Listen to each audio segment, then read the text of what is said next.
You're listening to hashtag No Filter with Zack Peter. That's me, your naturally platinum blonde pop culture connoisseur. I'm the reality TV junkie, self-improvement addict, and host with only the hottest tea spilled fresh all week long. Those balls have gotten you into trouble, though. Yeah. They picked us because we're horny. Yeah, right. And that's your chronic state. 24/7. My life has changed so much that it's almost like a completely different life. From the latest news on the Real Housewives, I'm so happy to be here and engage with you. deep dives into celebrity legal scandals, and unfiltered convos with your favorite stars, I've got you covered. And yes, I always keep receipts. What is going on, everybody? Welcome on in, welcome on in, welcome on in. What is up? Happy Wednesday, happy hump day. Hopefully you're getting humped today, or if not, then hopefully you're getting laid someday soon. I know I'm not. I am dry. I haven't even had time to do me. So, yeah. But hopefully you guys have some fun weekend plans. We will be going live this Thursday, but we got lots of tea to break down. This Kim Zolciak divorce story and Kroy Biermann, like, it just continues to unfold. It's looking messy. We have an update on the Real Houses of Miami. We have a Jen Shah update. We have some renewals and some new shows that are coming on out. And then there's this weird new Real Housewives of New Jersey lawsuit there's like a story of a lawsuit that is circulating. So without further ado, should we dive in? But actually, before we dive in, I do have two really big special announcements, and hopefully one more coming soon. But anyway, first up, I wanted to announce that for my upcoming live show at the Bourbon Room in Hollywood on June 15th, which is also my 30th birthday, it's going to be super fun. Lala Kent is going to be my special guest. Jolene Lunzer is going to be opening the show, and she's going to be our MC for the night. You know I love Jolene. If anybody came to our Bourbon Room show last year, Jolene opened up the show with the stand-up set. So Jolene will be back with me at the Bourbon Room, which I'm so excited because Jolene is my girl. So Jolene Lunzer is coming out. We have some other special guests that are going to be part of the show and in the show. We have a killer guest list. The pre-party is poppin'. The entire night is brought to you by Pure Cane, my pals at Pure Cane, which is my favorite zero-calorie sweetener. You guys know I love Pure Cane. I've been pimping them out for years. I've worked with them for so long, and I'm excited. We're going to have desserts that are sweetened by Pure Cane for all of our VIPs at our VIP pre-party, which is brought to you by BioRay, the natural detox company. I like to put my little BioRay drops in my morning water, in my morning lemon water. Just really good for overall health and boosting your overall digestive wellness and just like overall wellness. I love BioRay. I've worked with them for many years as well. So I'm excited that they're presenting our pre-party. They're helping me put together a custom cocktail list for the pre-party. It's going to be fun, guys. So get your tickets at nofilterlive.com to come hang out with me and Lala Kent, a No Filter night out, which is also my 30th birthday. But not only that, okay, the reason I'm bringing all this up and pimping out the show is because so many people were like, oh my God, the VIP tickets sold out the day you guys announced, which was super exciting. I was very happy about that. But I am excited to add that we have just dropped 10 more VIP tickets. The last 10 tickets are available right now. So if you haven't gotten your VIP tickets, you've been on the fence, this is your last chance. You have one more chance to score VIP tickets to the show at the Bourbon Room on June 15th in Los Angeles with me and Lala. You can go to nofilterlive.com, get your VIP tickets. These are the last 10 tickets that we're gonna have available. We do also still have the Ultra VIP package, which does come with the Classic VIP plus our very special private birthday brunch that's happening the morning after. So you can get lit on Thursday night and nurse your hangover on Friday morning. We're gonna have a Bloody Mary bar. I'm putting the menu together right now. It's going to be a lot of fun, and I'm really excited. So you also know I hook you guys up with the gift bags and the swag and all the good things. So get ready. It's coming. June 15th and brunch on the 16th if you're getting the Ultra VIP package, which is ultra fun. But there you go. Get your tickets now at nofilterlive.com. And I know so many people were like, oh my God, I'm on the East Coast. I couldn't make it to the Philly show. I wish I could go to the Lala show. The Philly show looked like so much fun. We had such a blast.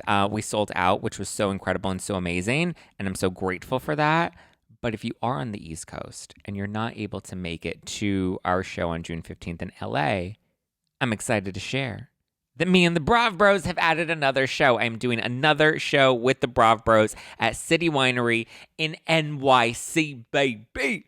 NYC, New York City, in New York. So not only am I coming back to the Bourbon Room in Hollywood, but I'm coming back to City Winery, NYC. We did Philly. We sold Philly out, and everyone was like, we need to do another show with you and the Brav Bros. So me and the Brav Bros are coming back, and we've got some very special guests coming to that one as well. We had Dorinda Medley from The Real Housewives of New York, and we had Chris Bassett from The Real Housewives of Potomac that were in our Philly show. So we're going to have some very special guests in our New York show because, there's a lot of East Coast housewives. You never know who may show up. So you can get your tickets now. The link is in the description below. Tickets don't officially go on sale until Friday, but if you use code Zack Pack today, as of right now, you have early access to tickets before anybody else. So you can score you can score stage premiere tickets. You can score meet and greet packages. All of that stuff is available with code Zack Pack. You just have to click the link below. Use code Zack Pack, and that'll give you early access to the tickets. So go right now. Get a head start.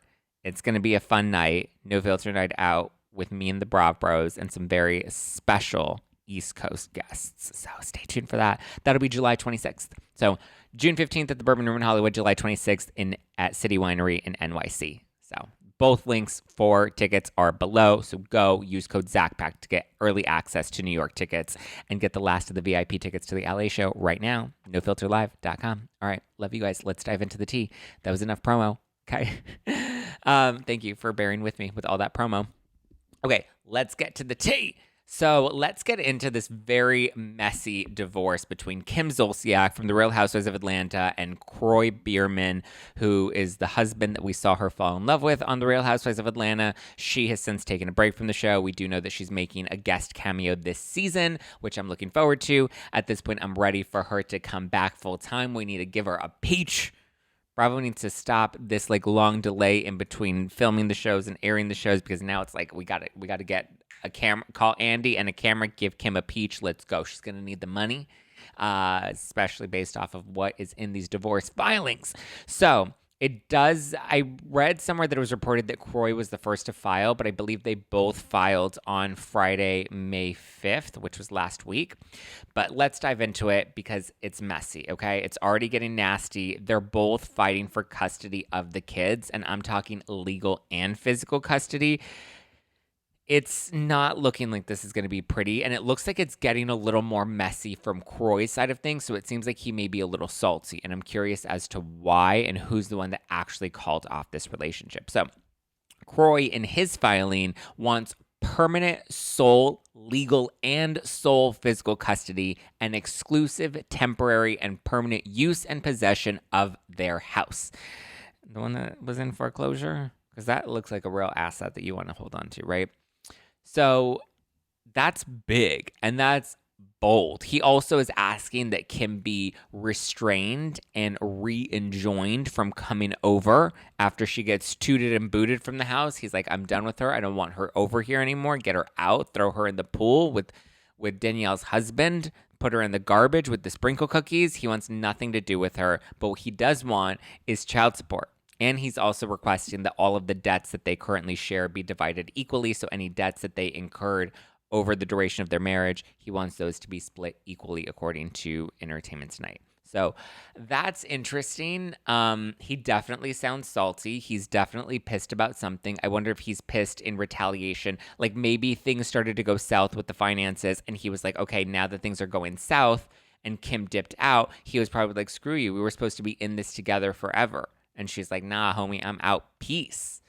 I got to find me a new big papa. But, I mean, the fact that he's fighting for he doesn't want to give Kim anything when it comes to the kids. And he wants the house. Very big. He's taking a real big bite of the cake. Kim, on the other hand, she wants primary physical custody and joint legal custody, which would allow Kroy access to them through visitation. So primary physical custody would just mean the kids would primarily reside with her. They would primarily be living with her. They would still be able to visit him, and she would share joint legal custody, meaning they're both legally entitled to the children and both can make, decisions for the children because they're both, the parents. A source did claim that she's not trying to keep the kids from Kroy, but it does appear that he's trying to keep the kids from her.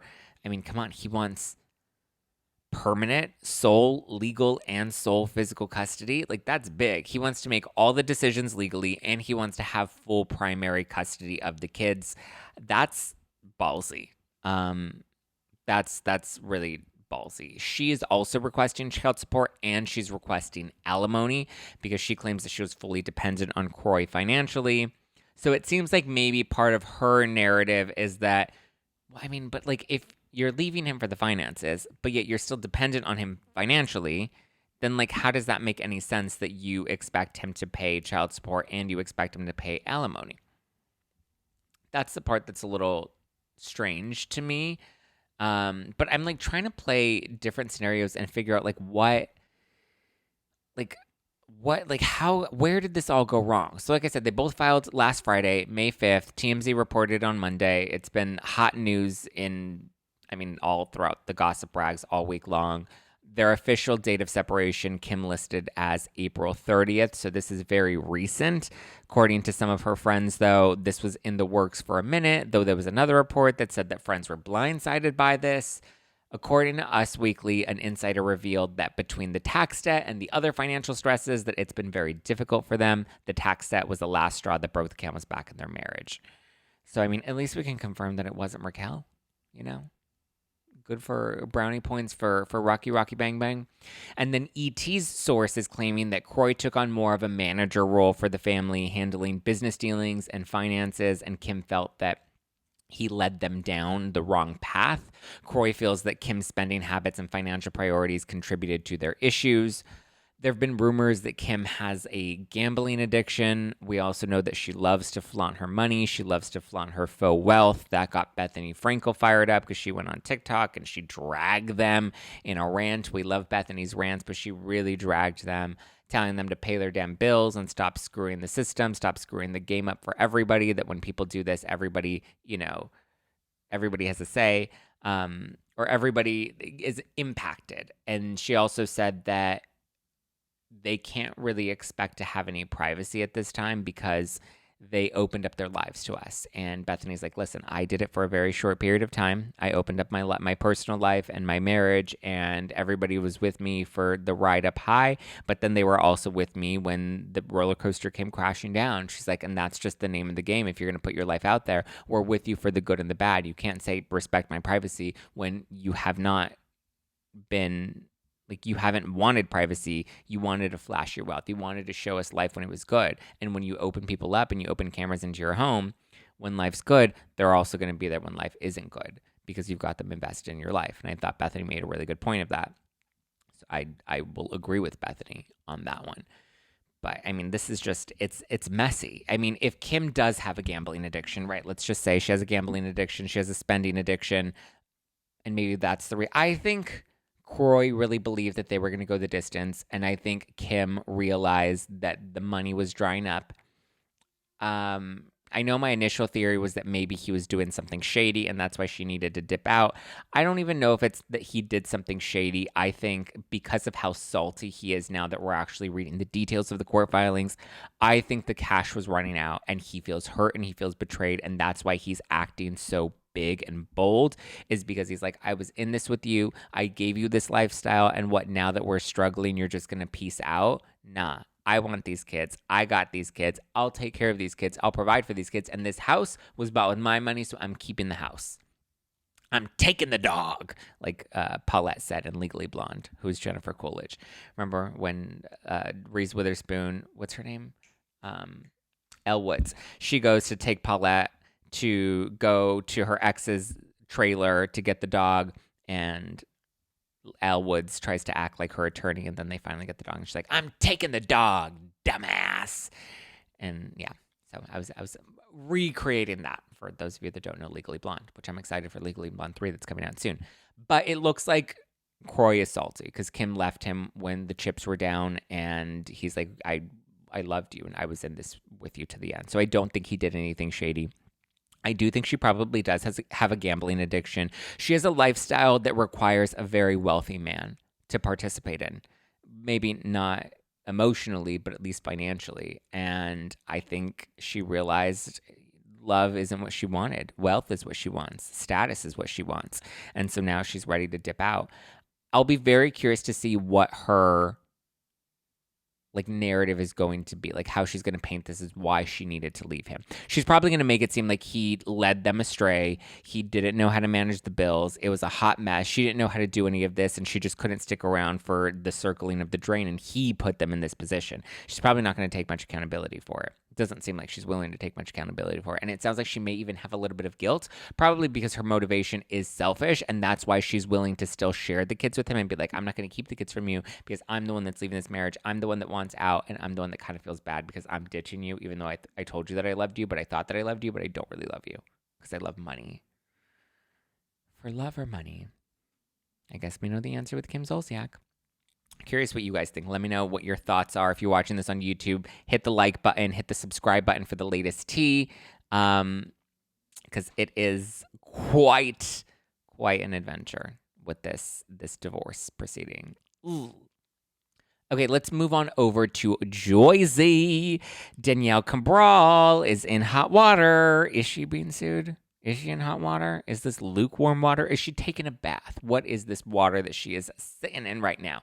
So there's a story floating around about the Real Houses of New Jersey newbie, Danielle Cabral, and her husband, Nate Cabral, and how they're possibly being sued for defrauding her former manager.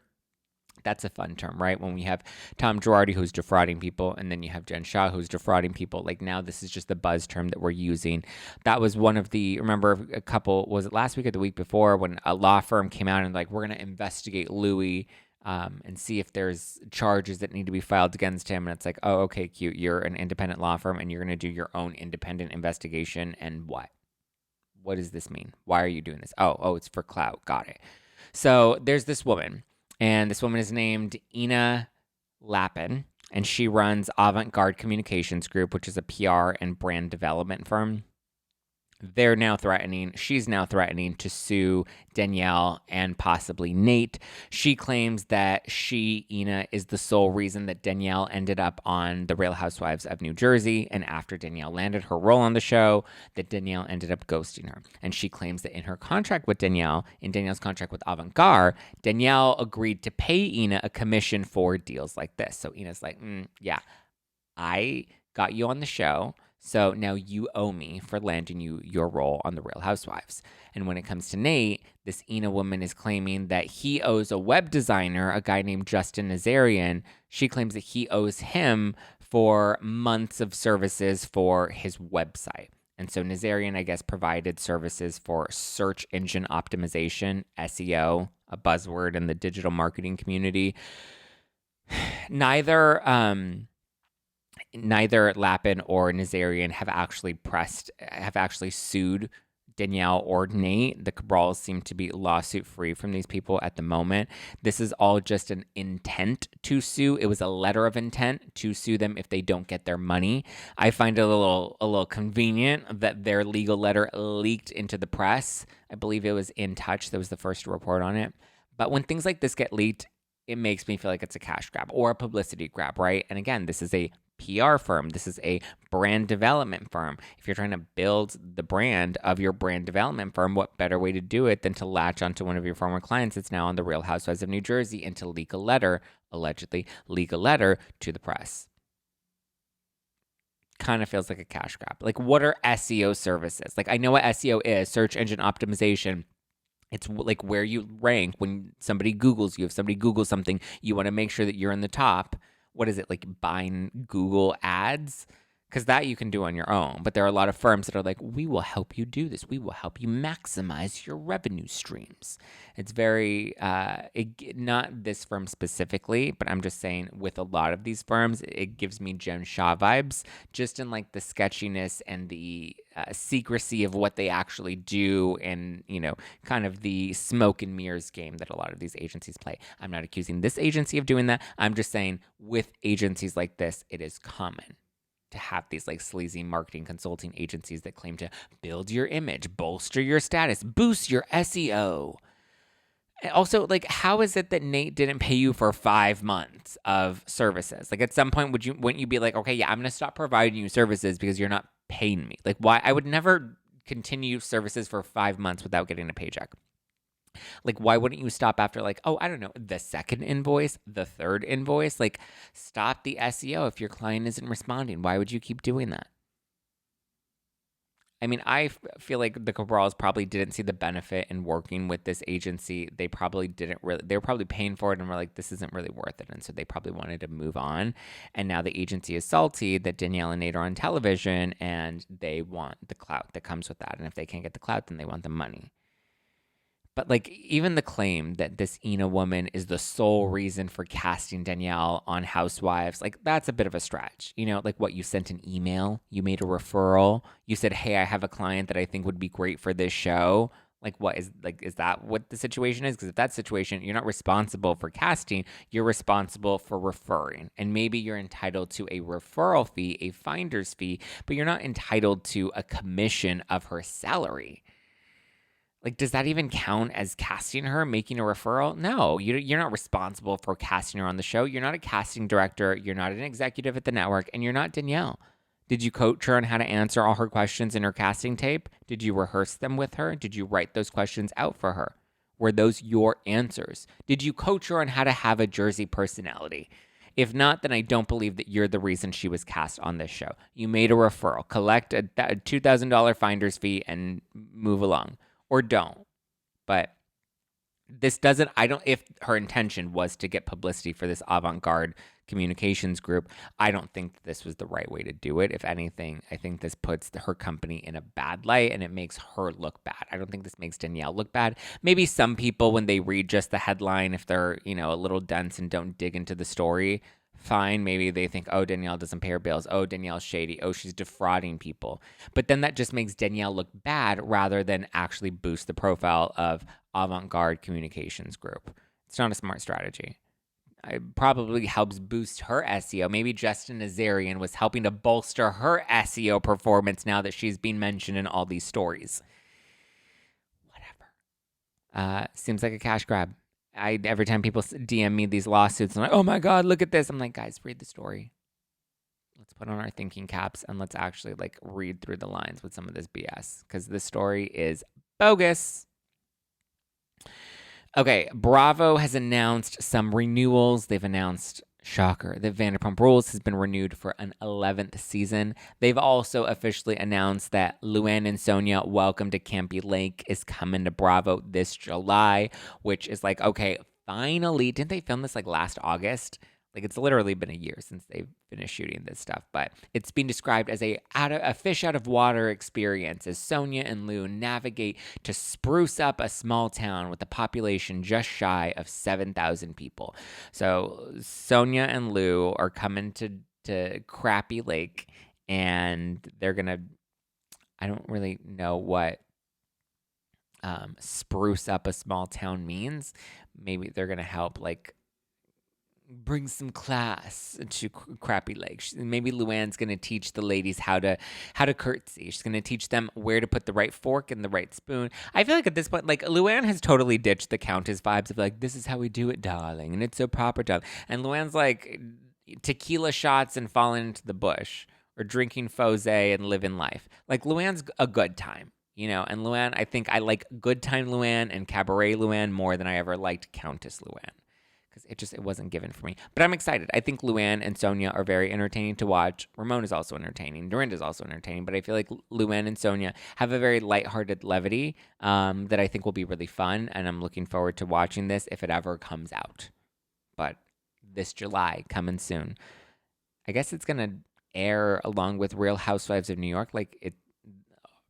It'll air during Real Housewives of New York, the reboot that's coming also in July, right? Isn't that one? That one's also coming this July. So that's good. They're going to air together. It'll be a good lead-in. It'll help people, it'll give people the old RHONY nostalgia with the new RHONY blood. So, cute. Real Houses of Miami is also returning to Bravo. Is returning, and this time it's moving to Bravo. It originally started on Bravo for seasons 1 through 3. Then it got canceled. Many years later, Peacock revived it for a 4th and 5th season. those have done really well. And so now Bravo is picking it back up again for season 6. It will still be available next day on Peacock. I think this is kind of smart, but also not kind of smart, because I thought the whole point and the intention of moving the show to Peacock was to help boost Peacock. And so I think that really, like, people loved Miami last season, that they got Peacock for Real Houses of Miami. I get it. There's probably more money in putting it on Bravo and then also streaming it on Peacock, but I don't know. I feel like it was smart to keep them on Peacock. I didn't think it was a bad thing either. I think it's smarter to start to move some of their new original programming over to Peacock, and even start to move some of the Housewives over to Peacock. That way we continue to build up Peacock. But I also feel like right now they've fallen into a sweet spot where we watch on Bravo or we watch on Peacock, because people aren't really watching TV as much anymore. We're watching more of like next day on the DVR or available on Peacock. So I guess it really shouldn't affect too much. If anything, it'll probably help. You'll still get the ad sales, the subscribers on Peacock. Those will probably still stay if they watched Miami on Peacock. Plus, you're probably going to get all of the advertisement money that's going to come in through Bravo. So maybe this was a smarter decision in the long run to make more money in the short term. But I think moving the shows over to Peacock is smart. And I didn't hate that Miami was exclusively on Peacock. I thought it was like a bridge to help move them into the future. But I get it. There's probably more money in this. But anyway, Real Houses of Miami is returning for a 6th season. They're currently filming. It'll be available on Bravo and then on Peacock. Which, while we're talking about Real Houses of Miami, Gertie has sadly announced that in March she found out that she has breast cancer. She said that this is part of the reason she hasn't been on social media much lately. She's been preparing for an upcoming surgery. She needed some time to process everything, but she's going to handle it the way she always handles it, the Gertie way, and she's going to Gertie her way through it. She says that she's very grateful that they caught it at a very early stage, which is good. Wishing her nothing but the best, healing vibes. Martina beat her cancer. That was also caught at a very early stage. I think it was stage 1 cancer. So, love to Gertie. Appreciate all the good boss babes vibes and the levity that she brings to Miami. And I'm glad that things are looking promising, even though I'm sure this was very challenging for her and her family. And I'm sure it will continue to be challenging for her and her family. But I can't even imagine what she's been going through over these past couple of months. So, love to Gertie and the fam. Jen Shah, formerly of the Real Houses of Salt Lake City. Jen Shah was just spotted in prison, where she belongs, in case anybody was wondering where she's at. There were new photos that were released, I believe, by Page 6, showing Jen Shah living her best life up at prison. It's interesting because the photos, they show her out in the courtyard with some of the other women. She's got her beige on beige, very chic vibes. What is it? Monochromatic. She's living her best chic life. But not only that, she's got some cute little glasses on. She's got the bifocals going. Her hair looked very fresh. It looked like it had a nice, fresh little blowout. I thought that she had a lot of hair pieces, so I was looking forward to her having a shorter hair, but she had a very long, cute pony. It looked very, very stylish. She was rocking some earrings. She had a little watch on so she can count down the time till she can get out of prison. I mean, she looked decked out, I will say that. She was looking pretty fly, considering, so apparently, any of the seniors that are at the Bryan, Texas prison facility, they must have already handed over their goods to her, because Jen herself was looking pretty good. Can't knock how she looks. I can knock what she did, but I mean, listen, she was looking pretty fly. So, you know what, Jennifer Shah, I respect the hustle. It's terrible, but you got to respect a hustler, and a hustler's going to hustle. And that seems to be what she's doing. And while she was doing her prison, her play from prison. She's a playwright now, and she's going to have the Real Housewives of Bryan based off of the women in her prison facility, and she was teaching them how to read and write. She's just a pillar in the community of Bryan, Texas prison facility. Good for her. You go, girl. Do that charity work. Teach the ladies how to read. My, oh my, mamma mia. All right, guys. That's all I got for you for today. I hope you have a wonderful rest of your Wednesday or Thursday or Friday, whatever day you're listening to this. Be sure to snag your tickets to my No Filter Night Out shows. We have one in Hollywood at the Bourbon Room with Lala Kent and more special guests to be announced.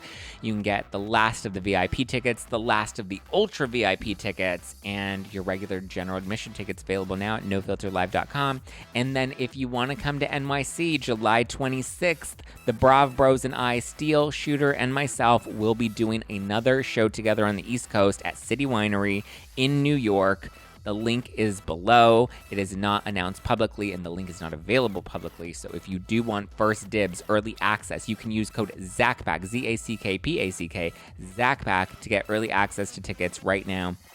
We have the upfront stage premiere tickets. We have the general tickets. We have meet and greet packages. So you can go right now and get your tickets. Click the link below. Use code ZACKPACK to get early access. Tickets officially go on sale this Friday, and that link will also be available at nofilterlive.com. But hopefully I get to see you at City Winery NYC or at the Bourbon Room in Hollywood.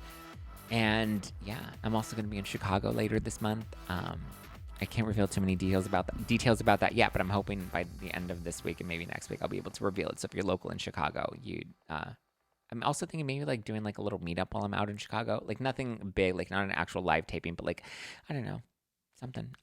TBD, we'll see. You can always keep up with me at Just Plain Zack all over the internet. You can keep up with my puppy, Skywalker, at Just Plain Sky all over the internet. And keep up with all of the latest reality TV tea at No Filter with Zack on the Instagram. If you're watching this on YouTube, hit the like button on your way out, subscribe, and be sure to hit that bell button so that you always get the tea up in your notifications. Okay. And if you're listening to this on Apple Podcasts, please leave me a 5-star review because I love that validation. All right, guys, I love you. I appreciate you. Have a wonderful midweek, and I will talk to you later. Ciao for now.